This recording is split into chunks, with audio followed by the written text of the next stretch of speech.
Test, test, test, test, test.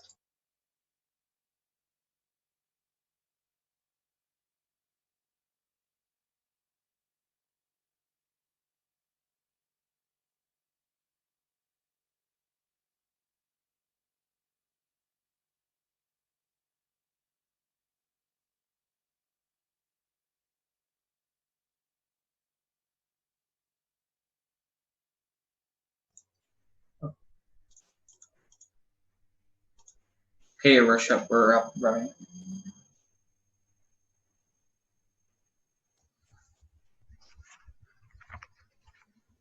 Okay, I'll just, Mr. Larmer, I'll just wait for others to join me because everyone's sort of left their screen right now. But thank you for that.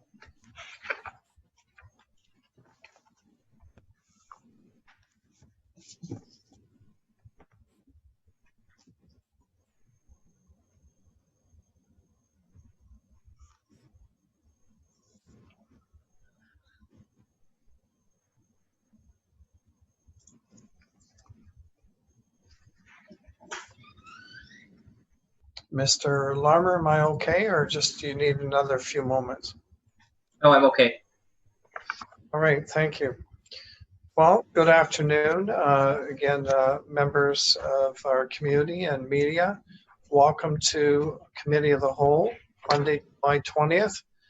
We apologize for the delay in timing, but previous to this, we did open up with a closed session of council. We do apologize, it took a little bit longer than we expected. And based on this, we're going to move to agenda items. Number 3 in your agenda with the Deputy Mayor. Before I begin, Deputy Mayor, are you all right for number 3? I am, Your Worship. Thank you. Agenda additions, there are 2 this afternoon. One is a memo from the Municipal Clerk Manager of Legislative Services regarding the proposed change in agenda meeting software, eSCRIBE meeting management solution for the Town of Cobourg. And 2, a memo from the Director of Public Works regarding masks and face coverings being strongly recommended on Town of Cobourg Transit. The action recommended that these matters be added to the agenda. Thank you. Any further discussion? Seeing none, all in favor? Carried. Are there any disclosure of pecuniary interests from members of council? Seeing none, like to proceed. Mr. Larmer, back to you. Yes, thanks, Your Worship. Next on the agenda, we have presentations. We have Derek Paul, President and CEO of Lakefront Utilities, Inc., and Adam Giddings, Director of Regulatory Compliance and Finance, regarding customer engagement overview, component of electricity application. Well, Derek and Adam, welcome to you both. I know you're no strangers to our council chambers, either virtually, so I'll allow you to have the floor. Thank you, Your Worship, and good afternoon, as well as Deputy Mayor and members of council and the public.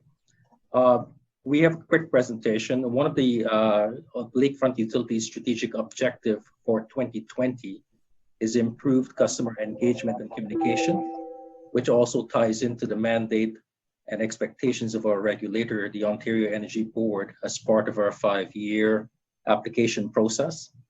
Given we are in a pandemic, we have to be more creative on areas and avenues of engagement with customers, and wanted to take this opportunity to not only update our council on the strategy, but also use the opportunity to inform our customers at the same time.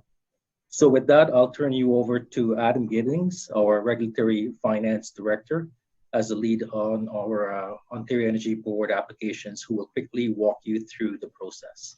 So Adam, over to you. Thank you, Your Worship, Deputy Mayor and Council, for allowing me to present a brief overview of Lakefront's 2021 application.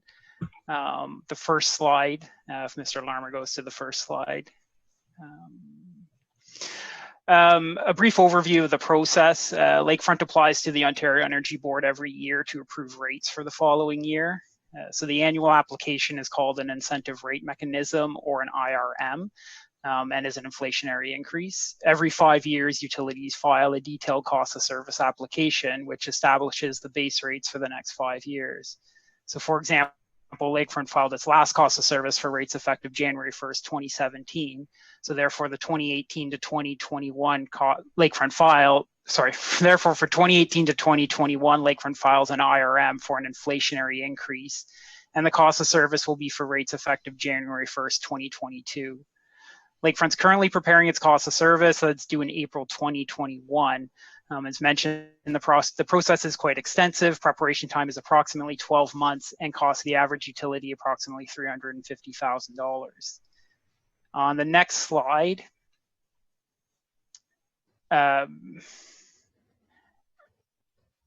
next slide, next page.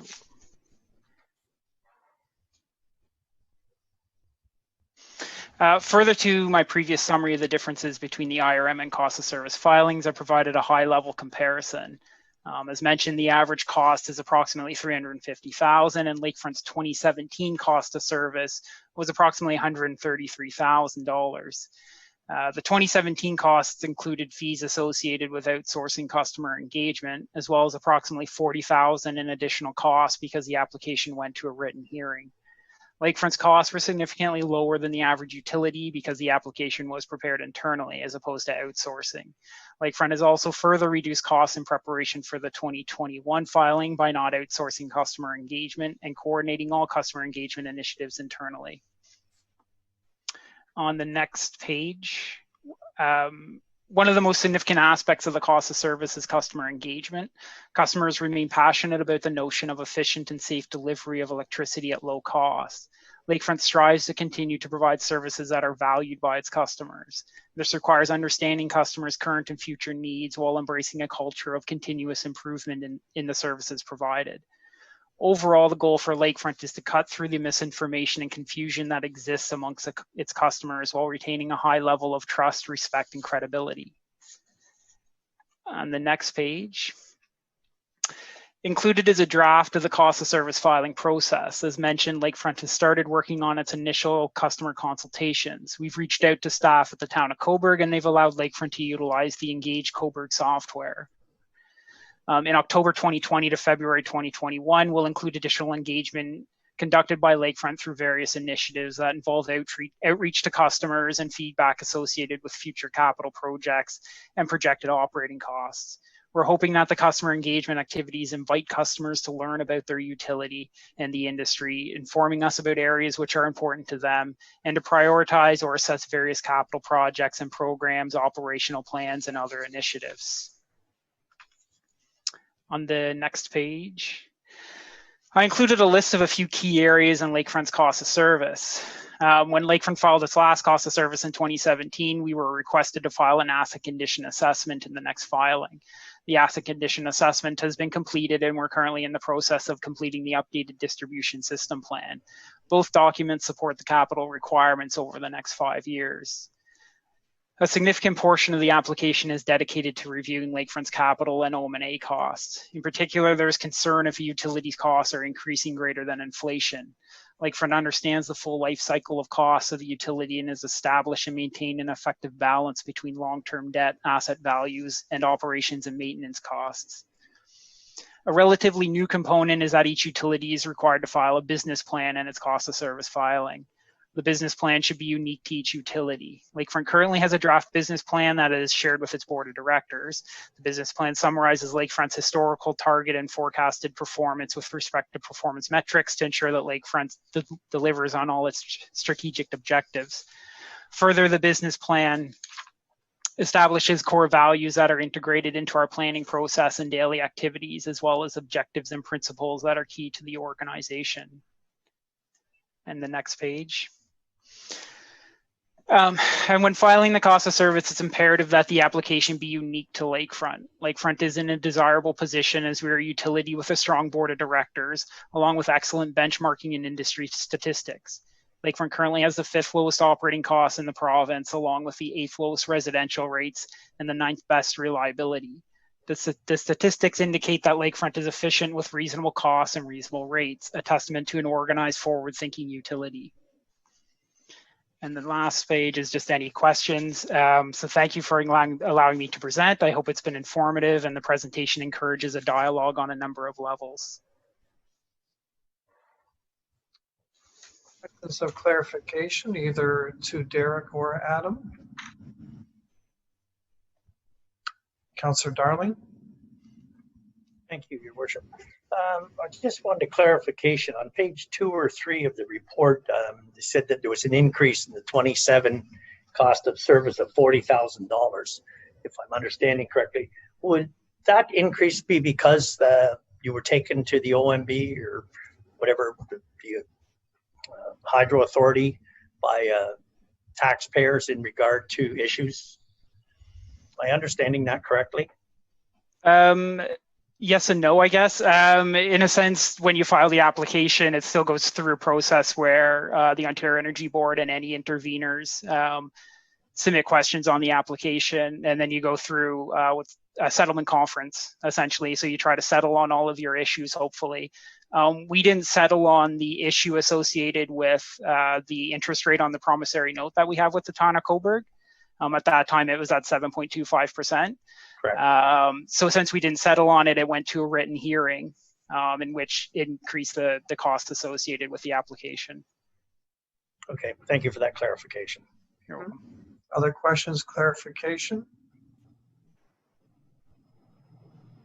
Seeing none, thank you very much for your presentation.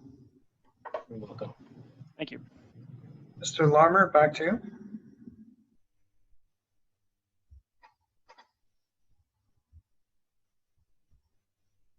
Next, Your Worship, we have delegations, and we have Rick Miller, the chair of the Marie Dressler Foundation, regarding a request to approve the waiver of all fees in connection with the renovation of the Marie Dressler House.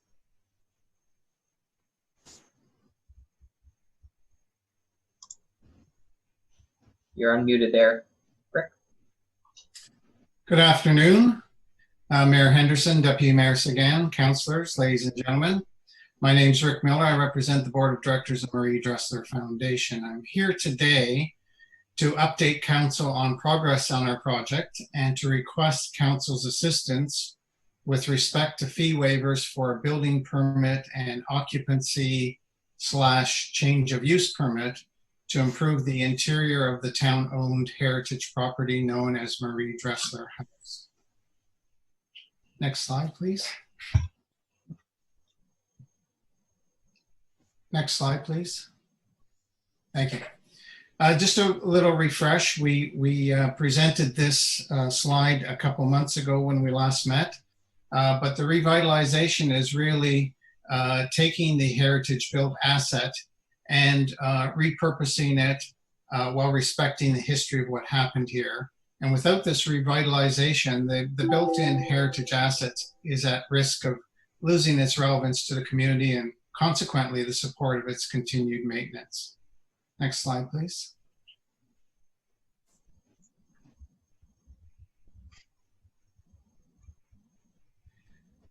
You're all familiar with Marie Dressler House, so I'm not going to spend much time on this. It's a heritage asset. It was designated in 1990, and of course, it was at one time owned by Lena Field Fisher, who operated a fine dining and a restaurant here for 3 decades, starting in 1937. Next slide, please. I hope you're familiar with us. We are a charity, a registered charity based here in Cobourg. We operate the Marie Dressler Museum, and our fundraising events include the Vintage Film Festival, the Rearview Dock Fest, and any Celebrate Marie Dressler events. And for the past 25 years, we've supported graduating high school students across Northumberland County by awarding bursaries and funding other educational programs. The project to revitalize Marie Dressler House is completely aligned with the objects of our charity. Next slide, please. So the revitalization project was really needs to be manifested in actually doing something. So what we're doing is creating permanent exhibitions for Mary Pickford and Norma Shearer, who will join Marie Dressler in her natal home. Those three women together are the only three winners of the Best Actress Award Oscars. We want to celebrate the influence that these Canadian women had in early Hollywood and create a platform that helps celebrate the accomplishments of other Canadian women in film, both past and present. And in order to do this, we want to create a visitor experience that is educational and inspirational.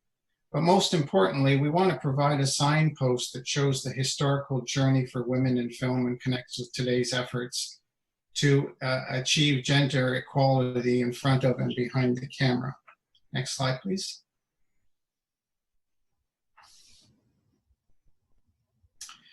Just a little refresher, while Marie Dressler Foundation occupied one room, which is about 204 square feet in the house since 1990 when it was restored, a formal lease agreement wasn't signed until some 25 years later.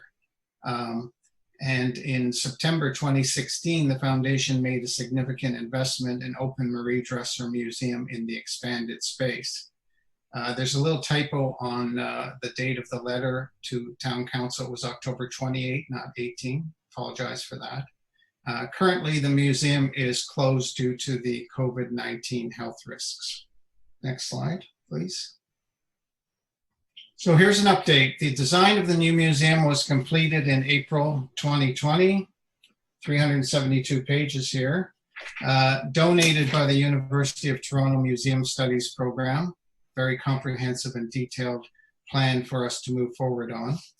Our long-term agreements for the use of Mary Pickford and Norma Shearer artifacts, which are valued in the $100,000 plus range, have been signed with all the collectors. We just received word last week that we are the recipients of a major grant from Heritage Canada, and that grant has actually been paid by Heritage Canada already to us, which is, we're very grateful for that. Our fundraising campaign continues because you'll see on the next slide, we'll give you an update on the funds that we've raised. But we're now ready to move forward to seek the approvals for the interior renovations from the Town of Cobourg Building Department. Next slide, please. So here's where we are on the project. To date, we've realized all our in-kind contributions from both the University of Toronto and our various collectors of the Pickford and Shearer artifacts. Funding for capital projects by the Ontario Trillium Foundation is unfortunately not currently available to anyone. The Ontario government put a moratorium on any capital funding to our sector. We're following developments on this and we'll be ready to submit our application as soon as they open or revive the program. Our local fundraising campaign will kick off in Cobourg and Northumberland County next month. But you'll see there that we have raised a substantial amount of what we need to complete the entire renovation and installation of the new museum. Sorry. Next slide, please. So we have a request for the town, and that request is that you help us by approving the waiver of fees which are directly payable to the town's own building department for a building permit to reflect those interior renovations. And we're not quite sure whether the building permit and occupancy or change of use permit is all in one, but certainly making sure that we have the proper approvals to operate as a museum. These are interior renovations only. They're not structural, and the use is as a museum. We use the building permit fee schedule that's posted on the website. It's dated 2018 and submitted a request to the building department for a quote. Our best estimate is that for the area of 2,124 square feet, the fees are estimated at approximately $2,100 plus HST, but that's subject to verification by the building department. Our application for a building permit and change of use permit is ready for submission, but has not yet gone into the building department. Next slide, please. We think our request is, and the project itself is an opportunity for council to demonstrate publicly the commitment to the cultural master plan of the town by supporting the revitalization of the built heritage asset, which is actually owned by the town. We're making, as Marie Dressler Foundation, a substantial investment to create the Canadian Women in Film Museum in the town's building. We expect the tourism draw of the museum, the only one of its kind in Canada, will be compelling. And of course, this modest fee request doesn't set a precedent for council, as council has approved similar requests for building permit fee waivers for other not-for-profit charities based in Cobourg, a couple within the last year. So next slide, please. In summary, we're asking for your waiver of those fees, and now I would turn it over for questions. Thank you. Okay, thank you, Rick, as always, for a most informative presentation and staying within your time limit. Much appreciated. Questions of clarification from members of council? Councillor Beatty. Thank you, Your Worship. Through you to Mr. Miller, congratulations on all your recent success. I quite enjoyed reading the article about the Heritage Canada announcement the other day. I just have a quick question about your budget. In the 200 and some odd thousand required to raise, are the current expenses associated to any building permits reflected in those expenses, or those admitted? They would be budgeted in our $284,000 budget. Just at that figure that we estimated. Okay. Any other questions of clarification? Deputy Mayor. Thank you, Worship. Mr. Miller, I just wondered, you mentioned your major grant from Heritage Canada. Is that motion, we don't know the numbers, if you could share that with us, that would be much appreciated. Is that included in your funded amount of $220,281? Yes, of course. We're happy to, we haven't announced the amount publicly because the guidelines from Heritage Canada is to acknowledge that we got the grant, but not necessarily. So I guess I'm going to publicly be making that announcement at this meeting. The amount of the grant, which has already been paid to us, by the way, is $50,048. And yes, it's included in the amount that's already been raised. Thank you.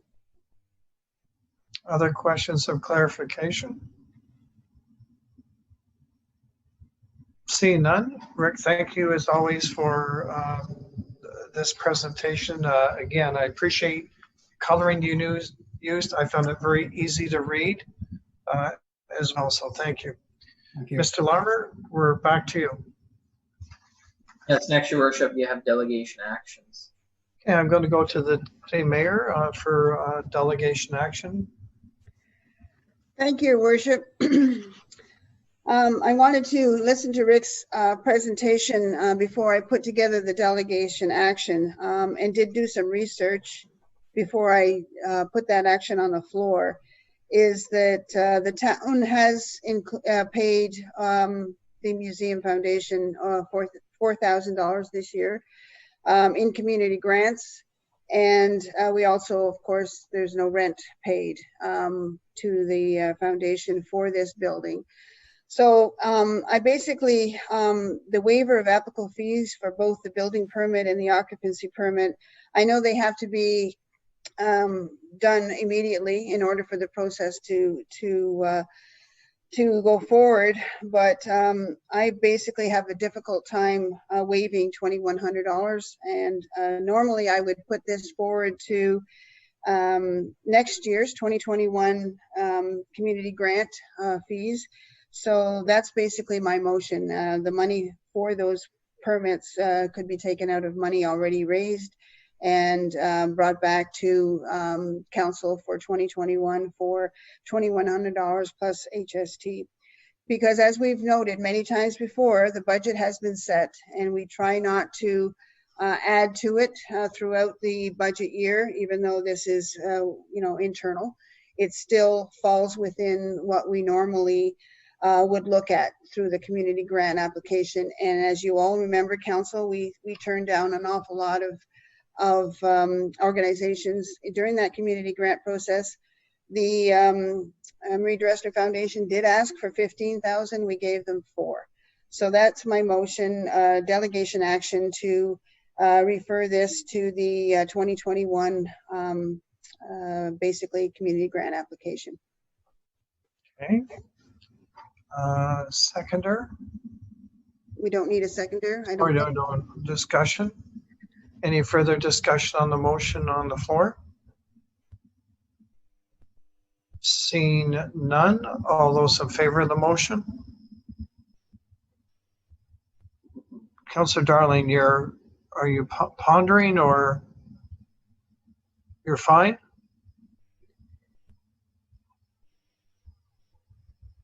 You're not. You're mute. Okay. Sorry, you asked about favor of the motion. I haven't raised my hand. okay. Sorry. All those in favor? Against? So can I see that again? Carrie, Sorry. It's carried 4-3. yes. Thank you.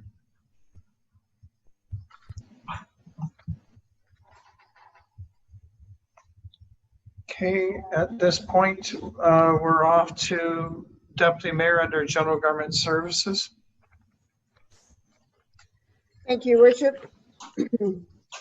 Only one item under General Government Services this afternoon, and it's a memo from the Municipal Clerk, Manager of Legislative Services regarding the proposed change in agenda meeting software, eSCRIBE meeting management solution for the Town of Cobourg.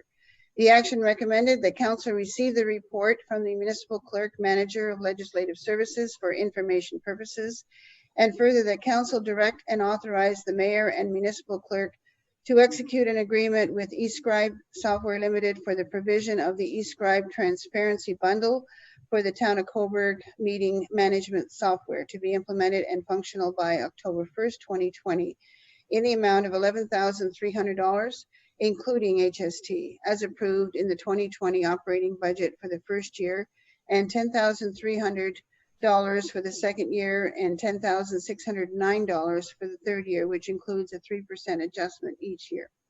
And further, that Council authorize an additional amount of $4,925 to be funded from the Provincial Building Efficiencies Funding to be put forward towards the initialization and implementation of the eSCRIBE board management module and the eSCRIBE public comments and delegation request management module in order to better increase council and advisory committee meeting efficiency and transparency.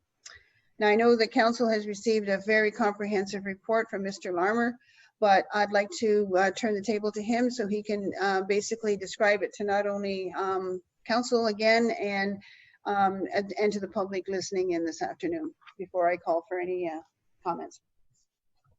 Thank you, Madam Chair. I just thought I would provide just a brief overview of the report. The report was pretty comprehensive. So in 2013, one of the new processes to a clerk's office was the revolution of electronic records, as well as the ability to form agendas electronically rather than spending probably a day and to the midnight of a large agenda trying to photocopy and staple papers together. So in 2013, with other county municipalities, we entered into an agreement with iCompass Services, which was at the time one of the forefront meeting management software programs that was available to municipalities, just like a lot of municipalities have done. Since there, we backtrack over 13 years, and there's been a rather large playing field now in regards to meeting management solutions, and this is one that has gone to the forefront and kind of prepped my eye in regards to efficiencies and the ability to minimize the time spent on agenda creations, as well as staff time and dedicated, weekly hours spent on providing the agenda prep and putting together a package for council. Council might not know, but A 3-hour meeting can be 10 hours of agenda prep with reports coming in, bylaws, resolutions, and those things happening, as well as the clerk sometimes maybe nudging staff to try to get reports in time and try to get it to me, whether it's through email or different processes. So one of the things this year, and since I became a clerk in 2017, is obviously I've been driving efficiencies and looking to improve different things within my department. For example, we can see the recent decision to outsource dog takes through a DocuPet service, which we've actually exceeded over 50% of revenue on that service of a contract position like that. This is another step towards that to allow us a solution here that would meet the needs that I as clerk, as well as my department needs, as well as to kind of add that extra transparency and governance to not only the public, but council, as well as staff to get things in on time. So this report is basically as is. I'm not going to go too much into it, but I've compared kind of a brief synopsis and columns of the kind of the easy, simplified process of the creation of agenda through iCompass compared to eSCRIBE. As you see, there is a fair bit of reduced steps that would need for us to complete that process. So I've placed that on the report. I won't go in detail over that. What with iCompass is that over the years since we've entered it, there's been increased in the costing of the service, with, in my mind, not an outsource of efficiencies and productions and things added to our benefit to the process. So as I've said, I've been looking towards another solution. Back 2 years ago, iCompass was a Canadian-run business. It was out of BC, and recently, within the last 2 years, it sold to an American company, Diligent. So as clerk, I've seen a bit of a decline in relationship and the ability to function with them. Although that being said, nothing really changed. They're still iCompass BC-based institution, but some of the information and the sales that I deal with as clerk is American-based, and that can prove to be a bit hard, as well as the time change with BC can be difficult with myself too as well. So if I have an emergency that happens at 7 a.m. in the morning, I have to wait a little bit of time in order for the across the country to get forward with. Speaking with geographical locations, eSCRIBE is a Markham. They're from Markham, so they're not too far away from us for that purpose. Throughout the report, I've highlighted a number of the programs that would be developed into the system. One of the interesting parts is the participant council member portal. So what this is, an actual portal of eSCRIBE that we dedicate to council member, would be a managed system which would allow members of council to mark up agendas, flag reports, look up things, have an easier reference guide. It's almost like if it's like a Blackboard learning for a school or university college kind of app. Basically what it does is the same thing, allowed you to study, make notes, references, peg different decisions, as well as there's a notification section in that portal, which allows me as clerk to send reminders and communications, which gets outside of the email a little bit more and puts that into portal for better communications with council.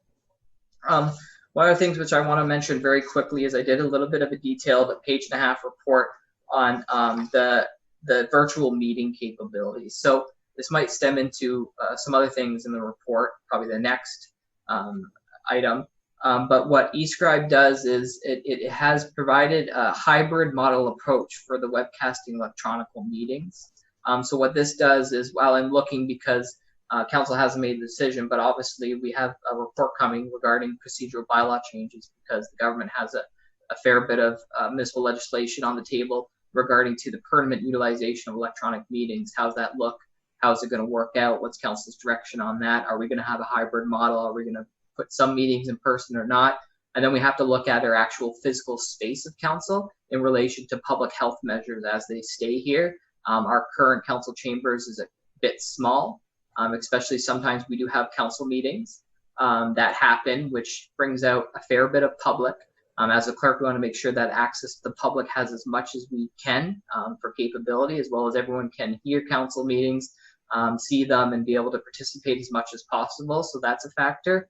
But also our desks and our ability for staff to all be in there as well would be problematic for that.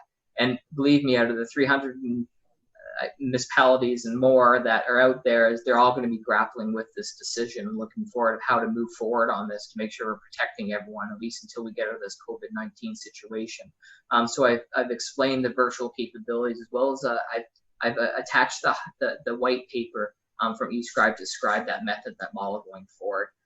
Just very quickly, I provided the eSCRIBE customers that are on there. One of the other advantages to eSCRIBE is that it works with our current website.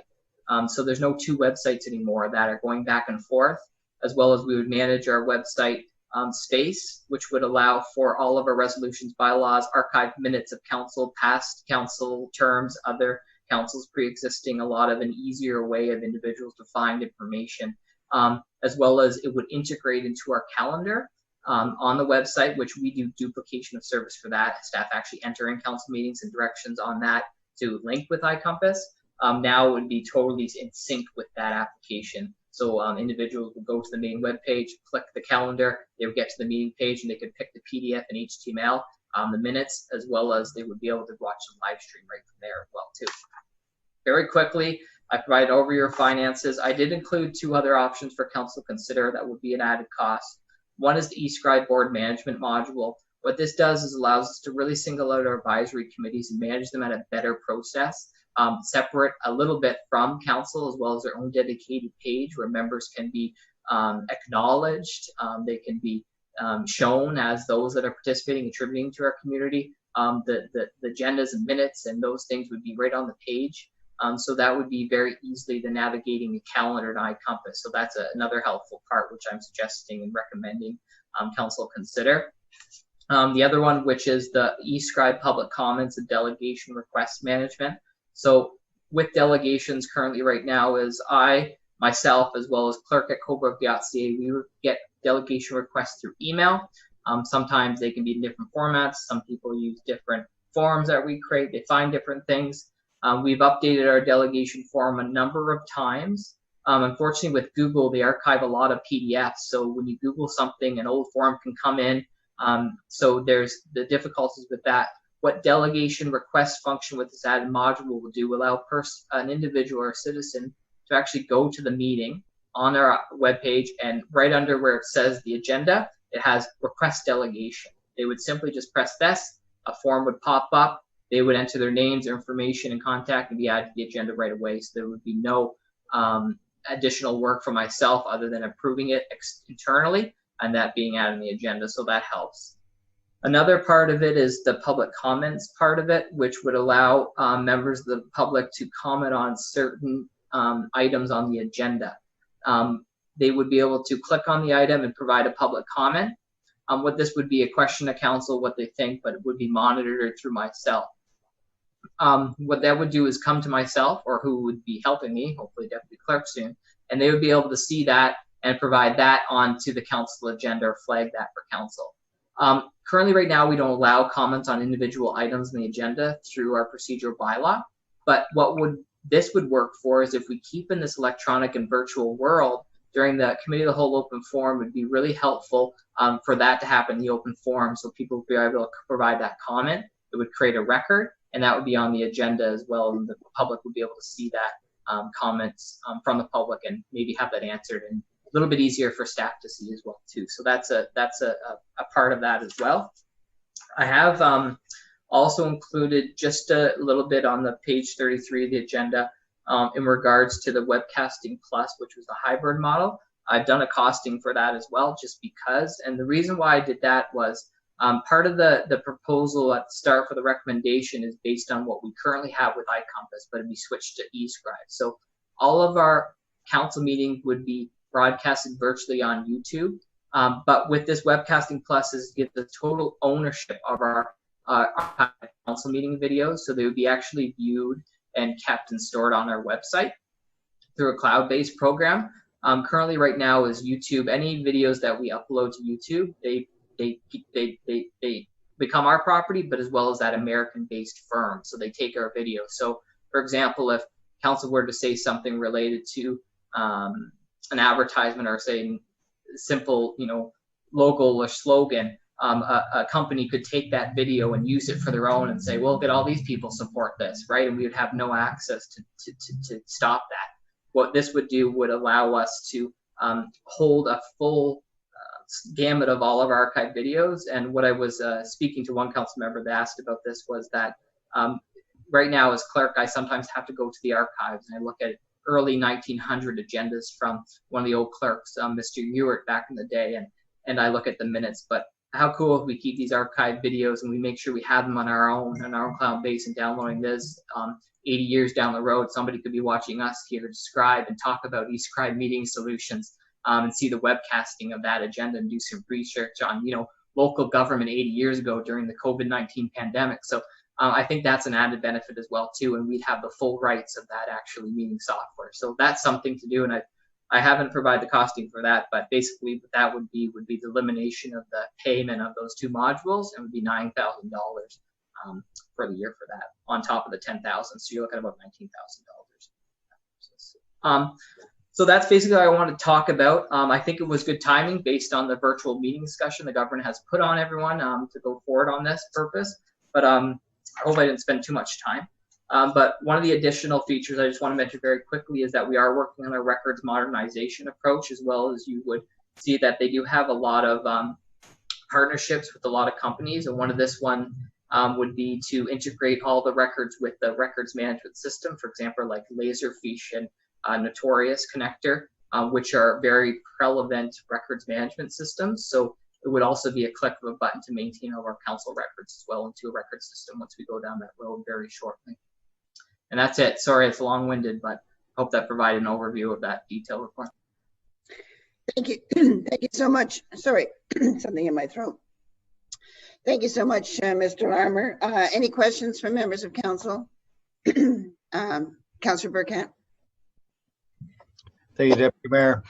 Mr. Larmer, what other municipalities are using this particular eSCRIBE? Can you give us any examples?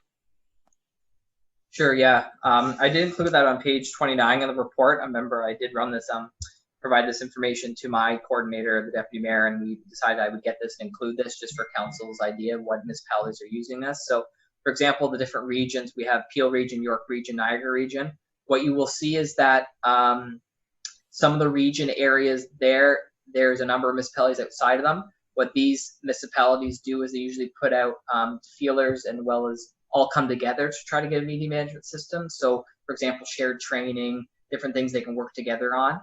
These larger cities in the regional upper tier, single tiers are a lot different than us because they're more connected, so they work a lot together. So those are why they kind of join together on those companies. But just recently, the last 2 months, Crammy Township has switched from iCompass to eSCRIBE.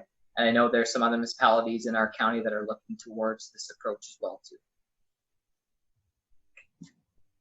And so Hamilton, Burlington, Guelph, Sudbury, Smith Falls, Uxbridge, Peterborough, Clarington, Thurlow, Vaughan, Richmond Hill, Aurora, Newmarket. So just some examples. Any other questions from members of council? Mayor Henderson? Thanks, Deputy Mayor. If I'm listening to Mr. Larmer's presentation, would you give consideration in your motion to change the 4,925 in the, I guess, the last paragraph to 9,000? Because if I'm listening carefully, I believe that would allow Mr. Larmer and Legislative Services to work towards that hybrid virtual meeting that he spoke about, which personally I would find very beneficial to us, not only in the short term, but the long term. Thank you, Mayor Henderson. I see, Mr. Davey, are you on? I see your photograph there, but I don't see a human yet. I wanted to ask you what the balance is in the Provincial Building Efficiencies Fund. So if he's not there, I just did a quick inquiry. Okay. To our, through you, Chair, to our manager of finance. And basically, she reported through what was approved in the budget, and looks like the amount remaining is about $104,600. The treasurer could connect me if he'd like, but I got a kind of a brief overview and looking at the past budget what was allocated within it. Okay, that seems a little high, but if that's what you're saying, that's good. So yes, Mayor Henderson, can I ask you, Mr. Larmer, is it an exact 9,000 for the additional module you were requesting for both the 4925? I'm sorry, I hadn't written down the. Yeah. So through you, Chair, to the way it works, if council was to consider that, is the first year is always a bit different because of the professional services that are used for upboarding the system. So for example, the first year, if that's what it was, with the additional, so it'd be 19,000 because you have the 10,000 for the meeting manager, which is up top. And then the additional with the web plus is a 9,000. So you're looking 19,000, but then you have the professional services. So for the first year, it would be $22,025. And then the second year would go down to 19,300, and then 3% each year from that. So just break it down really quickly. So the first option without the 2 additional modules, so just the first section of recommendation, the first year would be $11,000. The second year would be $10,300. For the second option with the additional modules, which is on the recommendation right now, the first year would be $15,925, and the next year after that would go down to $12,900. And the third option, which is including of the webcasting plus, which is the archived videos that are run through our website, the first year would be that $22,025, and the second year would go back to $19,300. Currently, right now, we pay about $12,000 with iCompass. Okay, I was trying to follow you along, but I think I lost you halfway through there. I'm looking at your final page, eSCRIBE and then eSCRIBE with additions. And I guess I'm trying to understand all those different numbers you just threw out there. Your motion, I just need to know what those numbers would be for your motion so that council can discuss and vote on this. Because the motion put forward was very clear, and the additional amount of $4,925. I guess to the mayor's point, could we add those in the 2021 budget and vote on this one? Would that defer you? Would that change what you can go forward with for the first year, so that we can get more familiar with what it is you actually want with these additional modules? Through your chair, no, it would make no difference to it. It could be added on whenever. If there's, if council was thinking about that, this could be waited out until council decides in regards to procedural bylaw changes, if they want to continue virtually, have a hybrid model or those things, because there is repercussion. There's forward thinking that needs to happen in council's decision regarding how we're going to meet in the future. And as clerk, as well as getting out meetings to the public, depending on what we do, there could be costs either way. We either do a hybrid model, we do electronic, and we have to figure out how we're going to get out to the public and work that out good, which could happen with additional costs. The second part too, if we do come back, we'll have to think about rearranging the council chambers, moving locations, those things. So if you would want another report, and I think there's one coming anyways on the procedural bylaw changes that council might have to decide, we'll have to decide on. Maybe it could be considered then. Okay, so basically, just to clarify, what I read just now as a motion or an action recommended, which did include the 4,925 in an additional module, that would give you enough going forward to get going on this, and would only require 4,925 that isn't currently in the budget, but is in the provincial building efficiencies fund, correct? Okay, I would prefer that, because otherwise it looks a little complicated for council to discuss. So I'll leave the motion as it is. Sorry, Mr. Mayor, we can go back to that once we get more information from the clerk, if that's okay with you. I'll ask for any other comments from the members of council. Seeing none, I'll call the vote. All in favor? Motion is carried. Thank you. That's it for general government. Okay, thank you. Thank you, Deputy. Oh, thank you, Deputy Mayor. We're off to Planning and Development Services with Councillor Beatty. Thank you, Your Worship. The first item is a memo from the Municipal Clerk, Manager of Legislative Services regarding virtual statutory public meetings under the Planning Act. And the action recommended is that Council receive this report for information purposes, and that Council authorize virtual statutory public meetings under the Planning Act to be held in order to satisfy the public consultation requirements of the Act, and Council approve Resolution number 478-19 regarding public notification, engagement, and meeting procedures for Planning Act applications to allow land use planning applications to be processed and decisions made, and further that Council authorize the preparation of a bylaw to be endorsed and be presented to Council for adoption at a regular Council meeting to make the necessary amendments to the Town of Cobourg Procedural Bylaw 009-2020, Section 32. Before I call on Council members for any questions, perhaps either to the clerk or to the director, if you wanted to make any verbal remarks to the attached report.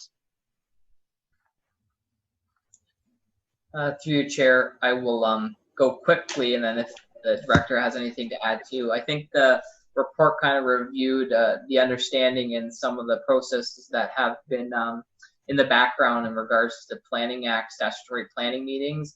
Obviously, this piece of legislation is different than the Municipal Act requirements. There's some different changes and some different things that our planning department has to adhere to, as well as in regards to statutory planning meetings and planning applications. Obviously, there was some pause there by the government during the COVID-19 processes regarding to relations, the suspension of some dates and some hearing and applications. Right as of June 22nd, those were uplifted. Now, basically, everything is full in effect. And currently, we're still in a declaration of emergency. The report, I'm not going to go through it all. It was pretty much there. There is on page 45, page 4 of the report, I just want to make reference that there was one ombudsman review and findings in relations to into a statutory planning meeting, which was held on April 17, 2020. I think a lot of the municipalities and the clerks were happy that it wasn't them that was reviewed, but a good outcome showing that some of the legislation and the kind of questions around statutory public meetings and utilizing electronic format for it was kind of in the air. But obviously the ombudsman ruled that as long as everything's transparent, you've included in the agenda and the notice of all the different opportunities for the public to engage, a little bit more engagement than necessary, the abilities to make sure that those that might not have access to internet can call in. Those kinds of things were considered, and we put those in the report in order to have these statutory planning meetings in person. I think that what I'll flip to is the conclusion of the report without getting too into the meat and potatoes is that just recently, as the development of this report, there was 2 pieces of legislation that were tabled in the legislature that are currently going through. Currently, right now, I think they're in second reading, and it's Bill 195 and Bill 197. Basically, what those are to do, I think the most important one is Bill 197, which is the ability for council to meet electronically outside of a declaration of emergency, so permanently with no date. So as you know, back a few years ago, I think just before this council term, the government amended the Municipal Act to allow for electronic participation, but with quorum present physically, and those only outside of quorum. If there was it physically, they could participate electronically. I remember when we reviewed the procedural bylaws changes come through, I would say 90% of the municipalities and the clerks were kind of stepped back from that and said, no, there's a lot of things that need to be figured out. But sometimes the pandemic brings forward things that other people found unusual and that wouldn't do, and a new normal, we should say. And I think that's what this created. And obviously, we're sitting in today an electronic meeting and they're working fine. So now the government's realized that, and other municipalities, and they've utilized that. So that's something to consider too. And I think that's what the ombudsman considered as well when the change was made and the ability for the province to actually admit it. So what is going to happen is that council is going to have to make the decision, because once the declaration of emergency is lifted, we no longer can meet electronically. We'd have to go back to our regular in-person meetings, but we would have to do what we did in April, which would be strike meeting of council to only meet in order to consider the procedural bylaw to allow for electronic meetings to happen all the time or not through a bylaw, and that would give us ability to meet again. So the reason I'm mentioning this is that it has changed since we did this recommendation because the emergency is going to be over. So there is no ability to meet electronically if we don't pass new amendments to the procedural bylaw. With the recommendation, we would bring a full report, not just on statutory public meetings, but on regular council meetings going forward on that. I just want to make mention of that. But we can't do that yet because the legislation hasn't passed. So we're kind of in a wait and see moment. But I think what this report does provides confidence in council that and that we can actually hold electronic public meetings and get kind of the forward thinking of council to endorse this as well. Glenn, do you have anything? Well, thanks, Brent. The only thing I'd add is Brent has included it in the report. Excuse me, frog in my throat. That we have had some test runs of public meetings, committee of adjustment, and at least one or two advisory committees, Brent. And they, the notice requirements, the Zoom, the technology, the backups, the call-in numbers seem to have worked quite well and cover all the bases for those that are technologically savvy and those that aren't, those that want to call in or register or not. So it seemed to be quite doable and reasonable. And in addition, we're continuing with all of our normal notification requirements, mail, newspaper, sign posting, and we also circulate mail at least or almost a week over the statutory requirements. So in the event that mail service is slow or disrupted, it does give a little bit of a buffer and a breather there. So we think we can still continue virtual meetings if that is the approach that we continue to take over the next short while, and or if a second wave hits. But certainly if we do go back to in-person meetings, we also have the flexibility to do that as well. So that's really my 2 cents.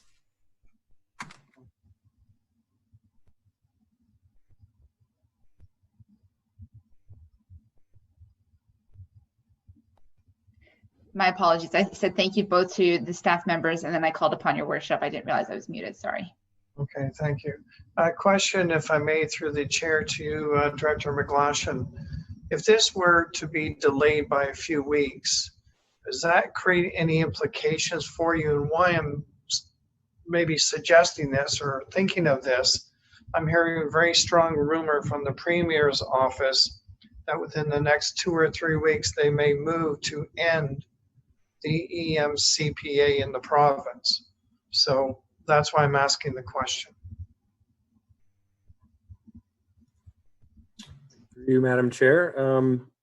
Certainly we don't anticipate any further public meetings of council prior to August. So we do have a committee of adjustment meeting planned for next Tuesday, but that's already been notified. Everything has gone forward from there. So no, I would say that there's nothing imperative. We weren't for seeing any public meetings before Labor Day.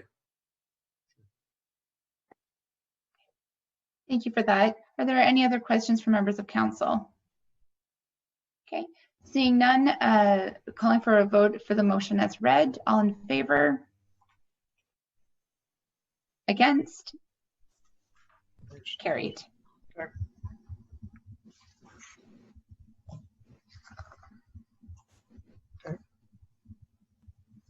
Item number 2 is a memo from the Secretary of the Heritage Advisory Committee regarding the heritage permit application for HP 2020-014 submitted by Brian Armstrong on behalf of St. Andrew's Church to permit a roof replacement for the property known municipally as 200 King Street, West Cobourg. And the action recommended is that council endorse the recommendation of the Heritage Advisory Committee and grant a heritage permit HP 2020-014 to permit a roof replacement for the property known municipally as 200 King Street West, Cobourg, subject to the finalization of details with planning staff. Are there any questions from members of council? Seeing none, all of those in favor? Against? Seeing none, it's carried. Thank you very much. Moving on to item number 3, another memo from the Secretary of the Heritage Advisory Committee. This is regarding Heritage Permit Application HP 2020-015, submitted by Fabian Verdier on behalf of Reed Rev Management Inc. to permit a roof replacement for the property known municipally as 2 King Street West and 239 to 243 Division Street, Cobourg. The action recommended is that Council endorse the recommendations of the Heritage Advisory Committee and grant a heritage permit HP 2020-015 to permit to replace the existing asphalt roof with a metal roof for the property known municipally as 2 King Street West and 239 through to 243 Division Street, Cobourg, subject to the finalization of details with planning staff. Any questions or comments from members of council? Seeing none, all of those in favor? Opposed? Seeing none, carried. Thank you. And moving on to the final motion from the Secretary of the Cobourg Heritage Advisory Committee. This is regarding a motion of support from correspondence received by the Cobourg Heritage Advisory Committee to amend an additional name to the municipal naming policy. And the action recommended is that Council support the recommendation from the Cobourg Heritage Advisory Committee to support the request from a Cobourg resident to have the name Jack Waghorn added to the municipal naming policy naming registry. Any questions from members of Council? Councillor Chorley? First of all, I would like to thank Sharon Waghorn for bringing forward this suggestion to add Jack Waghorn to the naming policy. I really enjoyed reading about his life, a young man who tragically died during action in World War II at the age of 24. I noticed that in Sharon Waghorn's application, she wanted to know if it was possible to put the sign of a poppy on the actual sign. I was just wondering, I'm not sure who to direct this to, but have we ever done that in the town of Cobourg? Have we included poppies on our signs? I thought it was an interesting suggestion. I'm just wondering if this is this viable? Is this something we can consider? That's an interesting observation, Councillor Chorley. I'm not quite sure who to direct that to. As it is with planning and heritage, I might just naturally ask Director McGlashan, and then he can either answer or refer to one of his colleagues. Certainly, thank you, Madam Chair, and I think maybe Director Wills might be able to help out, but I do recall at one point Public Works staff did investigate the idea of placing poppies on street signs for recognition of World War veterans. That was a number of years ago, and Director Wills, I really can't recall the outcome of that, but maybe you can share. I would be more than happy to look into this for everyone. I'm also not familiar with the program, but I think the mayor may have a comment. Yes, Your Worship. Yes, my memory serves me correctly. When we started back in planning in my first term, we started to look at how we could use war veterans and recognize them in naming policies. And part of the discussion led to the Central Command of the Royal Canadian Legion head office. And at that time, I'm not saying they wouldn't change their position, but they were not in favor of it because they had very strict policies on how the poppy should be recognized. But again, I would encourage, again, either through Mr. McGlashan or Director Wills, perhaps. It's been some time, it's been about 10 years since we've had that conversation. So maybe it'd be worth having another conversation with agencies and maybe also the government. What are the regulations regarding the use of the poppy?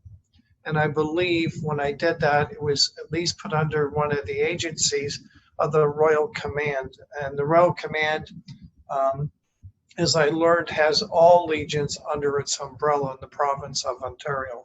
So maybe that might give a lead again to Director McGlashan or Director Wills to come back and perhaps answer Councillor Chorley's question. Deputy Mayor. That's interesting information. Thank you, Your Worship.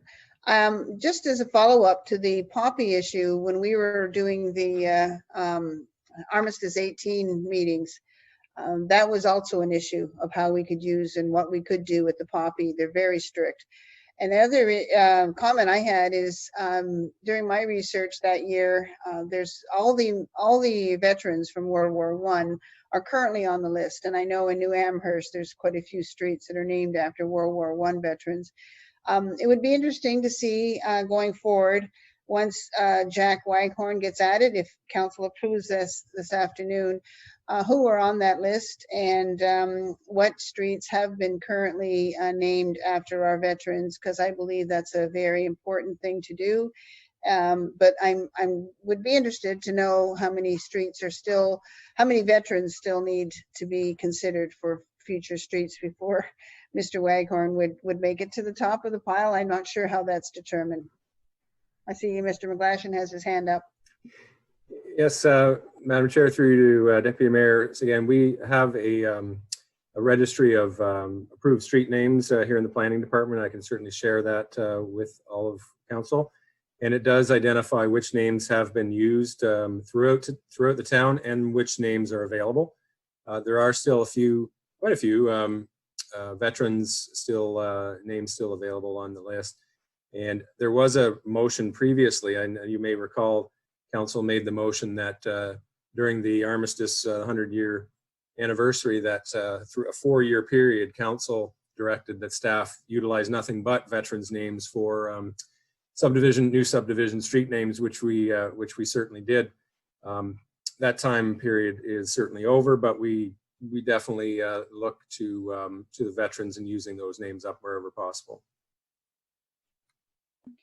Thank you. Just as in sharing this conversation, a question to the clerk, if I may. I'm hearing some very valid thoughts and questions from members of council as well to the directors, but I just want to make sure that this is initiative that the directors are okay, or does some of this, the request for information, have to appear through an amendment to the motion we're discussing?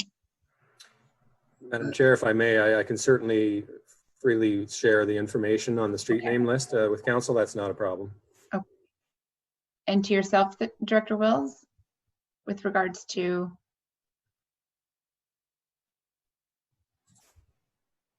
I'd be happy to prepare a report for information back to council at another date. Okay, thank you. Then I remove my question to you, Mr. Larmer. Thank you. Any other questions from council or comments from senior staff? Seeing none, a call for the motion regarding adding the name Jack Waghorn to the naming policy. All in favor? Not in support? Okay, motion passes. Although to the clerk, oh no, Councillor Darling's back with us. Councillor Darling, I feel that your vote, sorry, your screen was frozen. So if council's okay, I'm just going to call that vote again because I didn't see your hand go up. No, my screen, I was the only one. Everybody else was frozen. Okay. So I wondered what was going on. That's okay. If the clerk, thank you, I appreciate that. To the clerk, am I able to recall the vote? Or call the vote again? The motion on the floor is to add the name Jack Wagner to the naming municipal policy as read and as printed on the agenda. So I'm calling for a vote in favor of the motion. All those in favor? Not in favor? It's carried. Thank you very much, everyone.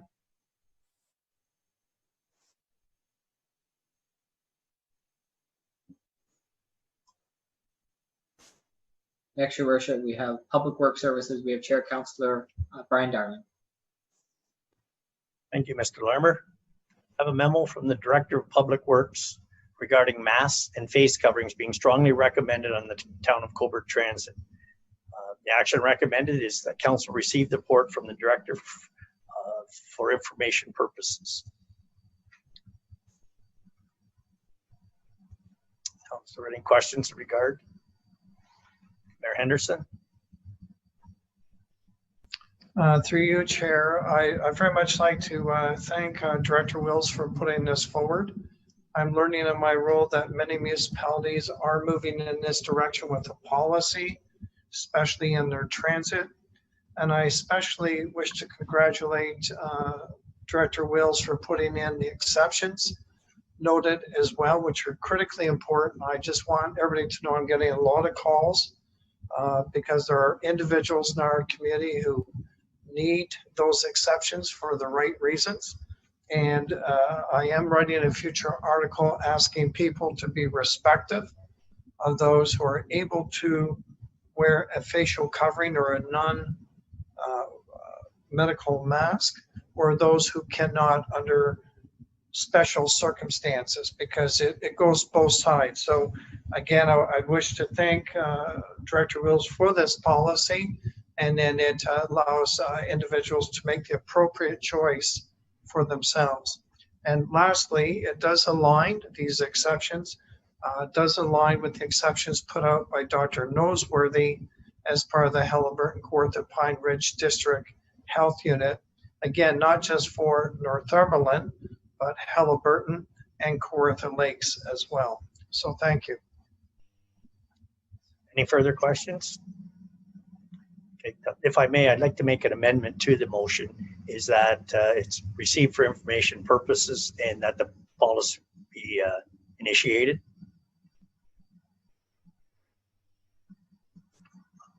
No, I don't need a seconder for that, or do I?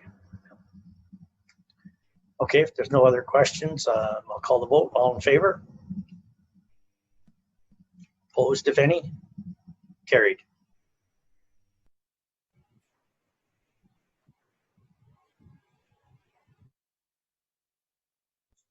Next, Your Worship, we have Parks and Recreation Services. We have Chair Councilor Emily Chorley. Thank you, Mr. Larmer. We've got 3 recommendations from the Parks and Recreation Advisory Committee.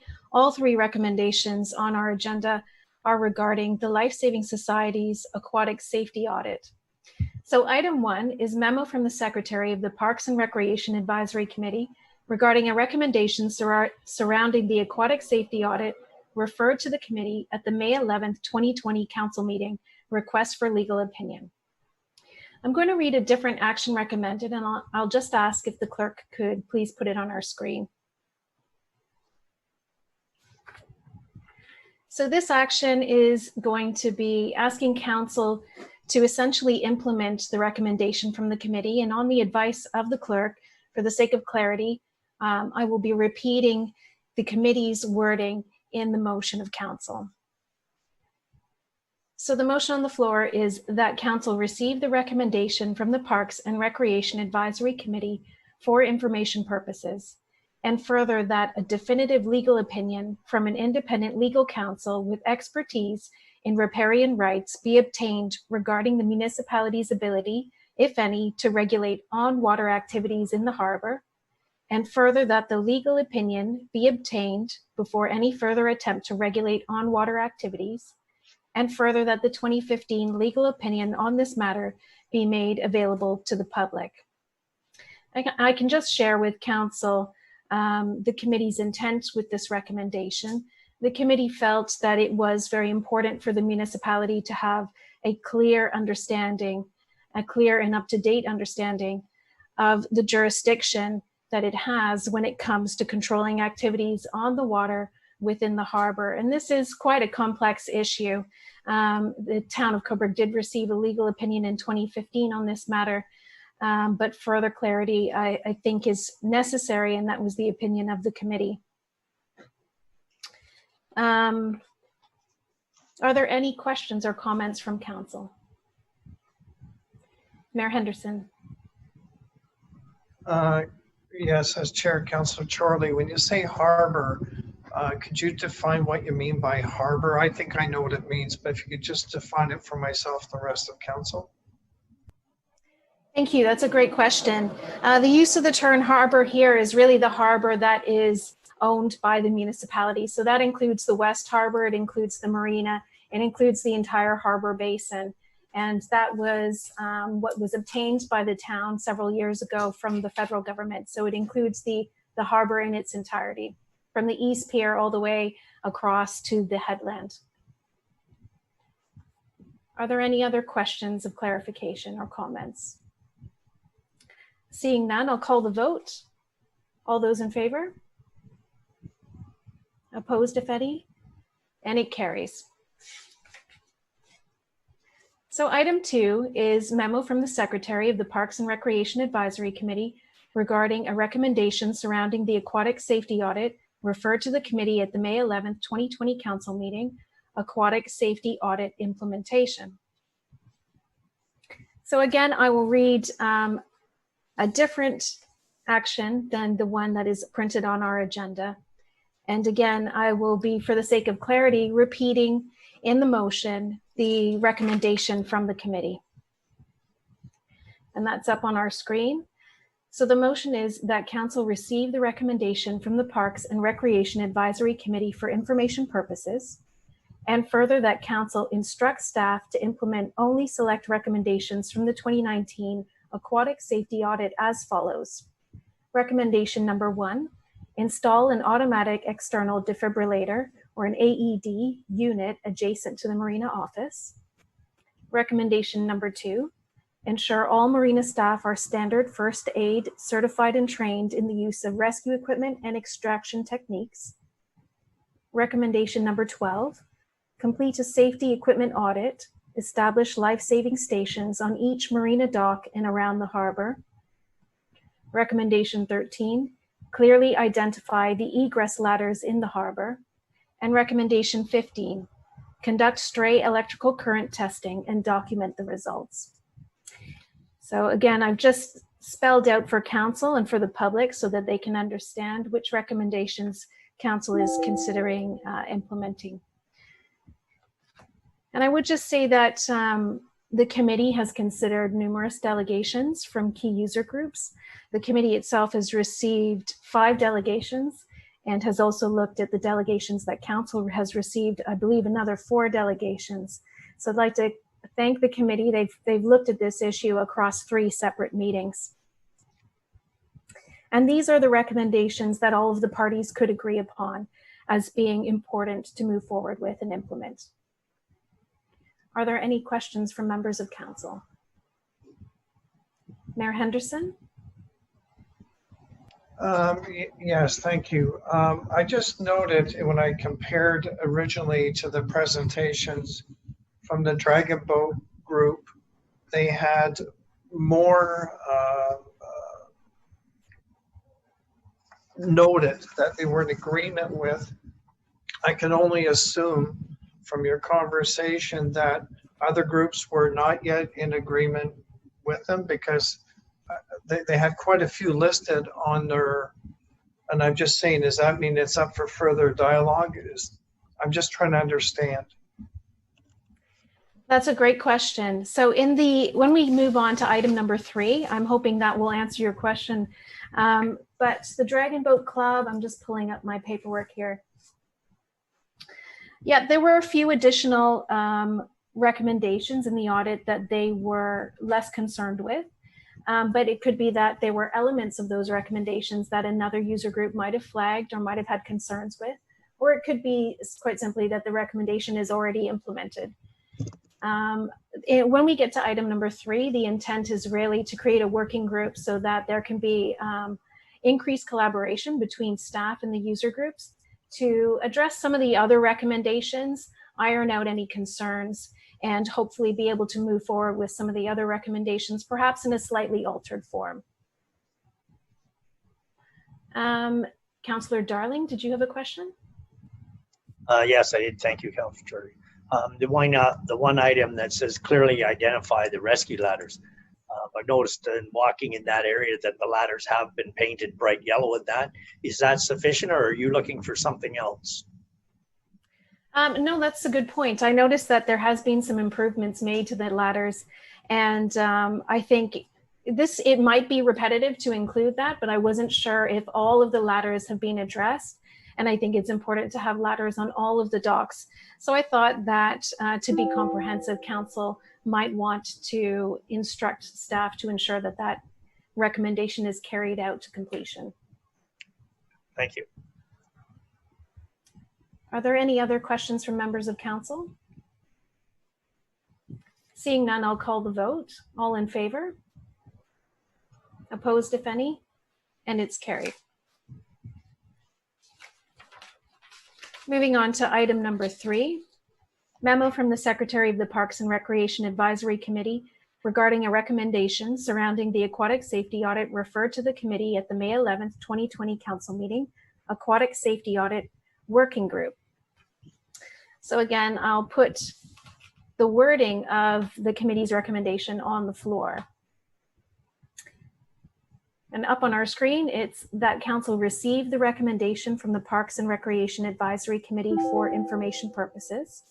And further, that in order to create a consolidated safety procedure and emergency manual, council instructs staff to strike a joint working group comprised of 2 staff members and 1 representative of each user group, including the Survivor Thrivers, the Cobourg Yacht Club and Learn to Sail program, the Cobourg Dragon Boat and Canoe Club, the Coast Guard, the Green Canoe, the Northumberland YMCA, seasonal boaters or the Boaters Council, anglers and commercial charters, and the Cobourg Surf and Paddleboard Club.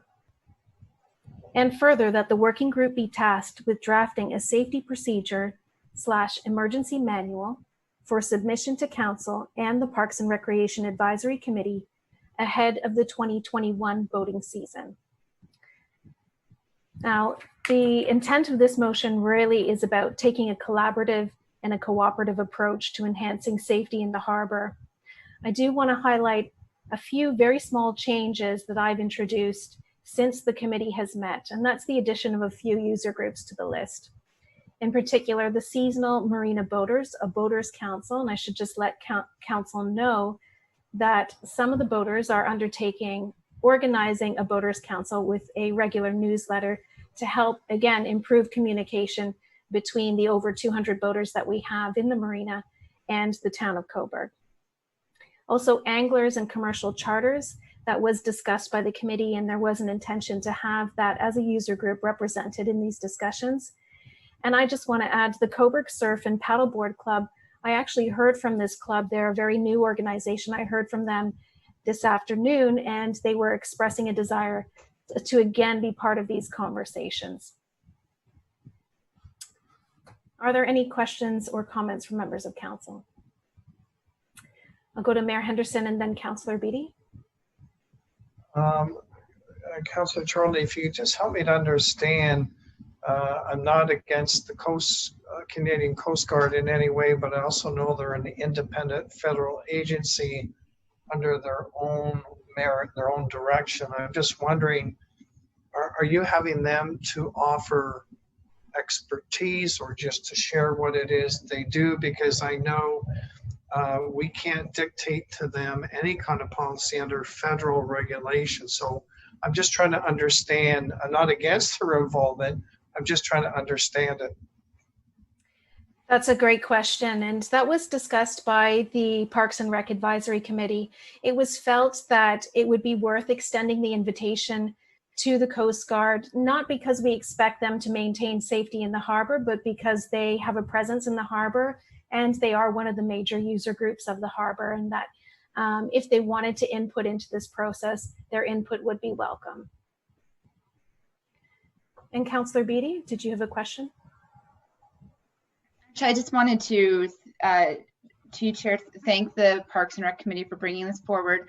I know it's different assets and different use, but I know the GRCA has a user recreation committee or group. Brian or Councillor Darling could possibly speak to this as well. But from what I see as a board member on the GRCA, that level of interaction and transparency and communication amongst the various special groups that use the forest recreation groups not only I think emphasize cross-user communication, but I think there's also that direct line of communication to staff and the board on how that asset, the forest, is used. And when I saw this come through to council, I'm hoping that that same sentiment or that same communication objective can be achieved here in Cobourg for the purpose of the various unique user groups that access our very beautiful waterfront. So I do thank the Parks and Rec Committee for bringing us forward, and I will be supporting this.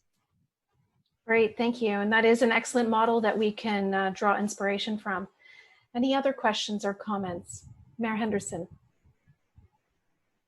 Thank you, Councillor Turley. I'm just looking a little bit ahead just for clarification on the Municipal Council Unfinished Outstanding Business Tracking Table. And I noticed in our agenda already, I just want clarification. We have a staff report in response to the Life Saving Society Aquatic Safety Audit Report from the Town of Cobourg Harbor with the input from the PRAC and user group. So, and the date there is noted as 05/11/20. So I just want to know, is that in any way aligned with that? Or is that in addition to, or is that something that could be put in later? Because I know you were saying it would come to council prior to the actual voting season, which occurs, of course, kind of they get prepared sort of like late spring. So I'm just asking for clarification.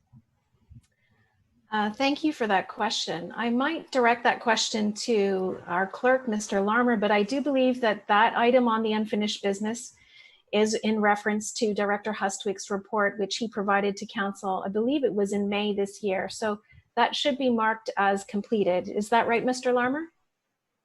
That was almost completed. We were just waiting on the Parks and Recreation Advisory Committee recommendations, which are here today. So that item will be removed, and any outstanding recommendations like this legal opinion, as well as this new working group would be added to it with the date allocated for that. Right. Great. Does that answer your question, Mayor Henderson? It does. Thank you. Terrific. Are there any other questions or comments from members of council? Seeing none, I'll call the vote. All in favor? Opposed, if any? And it's carried.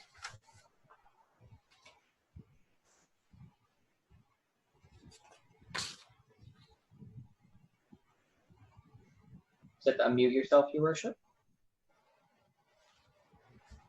I believe we're off to Mr. Larmer under Municipal Council Unfinished.